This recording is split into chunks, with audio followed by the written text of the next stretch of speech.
L'Institut Le Bachelier a été créé en 2008 pour permettre à l'industrie bancaire et financière de penser l'après-crise. Les 3 prix que nous remettons, meilleur chercheur de moins de 40 ans en économie et finance, prix du meilleur article en finance dans les meilleures revues mondiales et le prix du meilleur article dans une revue alpha sur un sujet du moment, voire un sujet brûlant.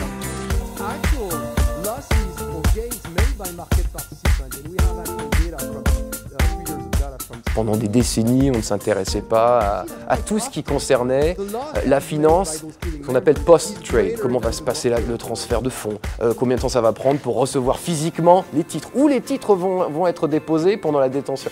Ceci n'était pas intéressant jusqu'à ce que Lehman Brothers fasse faillite et on s'est rendu compte qu'on ne savait plus vraiment où étaient tous les titres détenus par cette institution financière. Et donc maintenant, c'est évident qu'on ne peut plus faire abstraction de ces problèmes. On doit vérifier la solidité de ces infrastructures et ça devient des questions de recherche très pertinentes. Je suis universitaire, mais de mon point de vue, quelque part, ça n'a pas tellement de sens de faire de la finance en restant systématiquement à l'université.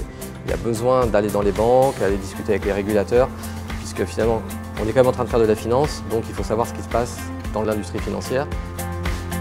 Nous, ce qu'on a voulu faire dans cet article avec Sébastien Pouget, c'est essayer de mieux comprendre, ouvrir la boîte noire de la spéculation. Pas seulement voir s'il y avait plus ou moins de spéculation, mais essayer de comprendre les biais cognitifs qui peuvent être à l'origine de la spéculation. La plupart du temps, lorsqu'on a des questions pratiques, la meilleure façon de procéder, c'est toujours essayer de la généraliser, de la rendre encore plus compliquée. Et donc à partir de là, on s'aperçoit la plupart du temps que ces questions pratiques amènent à des questions mathématiques intéressantes, avec des répercussions en mathématiques appliquées, mais aussi en mathématiques fondamentales.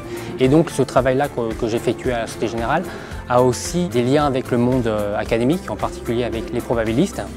Les changements dans le monde universitaire ont favorisé en fait les liens entre le monde de l'entreprise et le monde universitaire. Des forums comme celui d'aujourd'hui permettent de populariser les questions, populariser les méthodes, afin de transmettre un petit peu le savoir qui ont été développés dans chaque banque sur des questions qui sont finalement assez universelles, puisque ces questions de big data de haute fréquence, elles se posent évidemment en finance, mais elles se posent dans beaucoup d'autres domaines.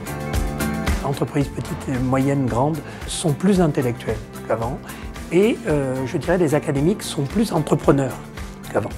Et donc nous sommes exactement à la jointure de ces 2 plaques qui finalement se rejoignent de plus en plus.